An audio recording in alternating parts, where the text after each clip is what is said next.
मैं एक बार अंबेडकर के समय के भारतीय मीडिया को देखने लगा, रिसर्च करने लगा, खोजने लगा। एक मुझे कार्यक्रम करना था राज्यसभा टीवी पर, तो मैं ये खोज रहा था कि अंबेडकर के दौर का मीडिया अंबेडकर को कैसे कवर कर रहा था, अंबेडकर साहब को कैसे वो देख रहा था, या उनके फैसलों को, उनकी बातों को, उनकी किताबों को किस प्रकार ले रहा था। आप ताज्जुब करेंगे कि Indian main stream media Ambedkar के जीवन काल में अंबेडकर को लगभग बायकॉट किए हुए था। और यही कारण है कि अंबेडकर साहब को मूक नायक से लेकर के, और कई उनको 4-5 पत्रिकाएं उन्होंने समय समय पर निकाली, और भले ही उनका सर्कुलेशन कम रहा हो या आर्थिक स्थिति भी कमजोर रही हो, लेकिन उनको लंबे समय तक बीच बीच में कई पत्रिकाओं का संपादन करना पड़ा, संचालन करना पड़ा, और उसके लिए आर्थिक प्रबंधन करना पड़ा। तो ये हाल तो हमारे देश के फ्रीडम स्ट्रगल के दौरान भी था। और देखिए, एक बहुत दिलचस्प बात मुझे अंबेडकर साहब के बारे में मैं कह रहा हूं, हो सकता है आपके दिमाग में कभी आया हो या ना आया हो, लेकिन कई बार सामाजिक वैचारिक आंदोलन ही मूल्यों को, विचारधाराओं को जीवित करते हैं। इसका एक उदाहरण है, सबसे बड़ा उदाहरण इसके मुझे भारत की राजनीति में, भारत के समाज में, भारत के बौद्धिक जीवन में अंबेडकर नजर आते हैं। जब मैं पढ़ता था यूनिवर्सिटी में, मैं इलाहाबाद यूनिवर्सिटी में पढ़ता था, उन दिनों की बात है 74 के बाद, तो हम लोग 76 में गए थे, 76, 77, 78 के दौर में। तो इलाहाबाद के जो लोग होंगे जानते होंगे कि इलाहाबाद यूनिवर्सिटी में एक रोड है जिसका नाम है यूनिवर्सिटी रोड, विश्वविद्यालय मार्ग।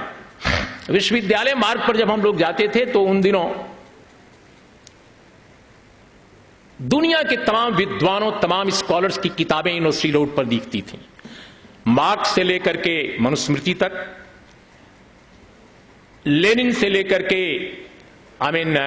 गोरकी तक, एरिस्टोटल से लेकर के वाल्जाक तक, टॉल्स्टॉय से लेकर के चेखव तक।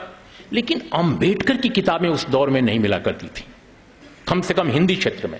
मैं अपने क्षेत्र के बारे में कहता हूं, एनिहिलेशन ऑफ कास्ट नाम की जो किताब, जो आज पूरे देश में इतनी पॉपुलर है, इतनी लोकप्रिय है, वह भी मैंने अपने यूनिवर्सिटी के जीवन में इलाहाबाद के किसी दुकान पर मैंने नहीं देखी, क्योंकि अगर देखी होती तो हमने जरूर खरीदी होती।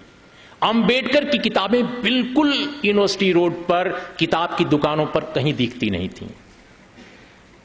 तो मैं अब फील करता हूं कई बार कि अंबेडकर साहब जब उनका निधन हुआ और जब वो जीवित थे तब भी उनको मारने की कोशिश की गई, और जब वो उनका निधन हो गया तो उनको लगता था कि भारत के इतिहास के नींव में दफना दिया गया, कि अंबेडकर का नाम, अंबेडकर के विचार कभी दिखाई ना पड़े, कभी जीवित ना हो।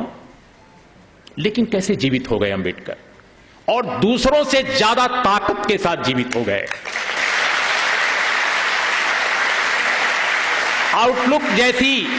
आउटलुक जैसी बाजार की पत्रिका को भी, जो एक बड़े पूंजीपति घराने से निकलती है, जब उसने भी सर्वे कराया तो पाया कि अंबेडकर देश के सबसे बड़े दार्शनिक विचारक के रूप में सबसे अधिक पॉपुलर हैं। वो कैसे हो गए, वो किस तरह हुए? तो मैं एक स्टूडेंट के तौर पे भारतीय इतिहास के, भारतीय राजनीति के एक इतिहासकार, एक छात्र के रूप में जब देखता हूं तो मुझे लगता है कि जो यूनिवर्सिटी रोड पर मुझे अंबेडकर की किताबें नहीं मिला करती थीं, खासकर नॉर्थ इंडिया में, महाराष्ट्र में मिला करती थीं, क्योंकि वहां आंदोलन था, वहां विचार के लोग थे। लेकिन कांशीराम नाम का आदमी अगर इस धरती पर नहीं आया होता,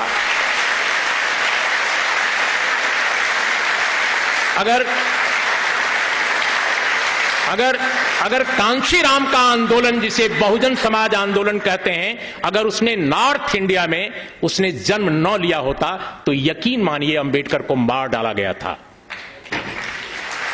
अंबेडकर के विचारों को खत्म करने की पूरी साजिश की गई थी। ये कांशीराम का आंदोलन था नॉर्थ इंडिया में। मैं कम से कम नॉर्थ इंडियन हूं, मैं जानता हूं कि अगर कांशीराम का आंदोलन नहीं आता तो अंबेडकर नहीं आते। अंबेडकर को जीवित कर दिया कांशीराम के आंदोलन ने, इसमें मुझे कम से कम, कोई कुछ भी कहे, मैं इसको मानता हूं।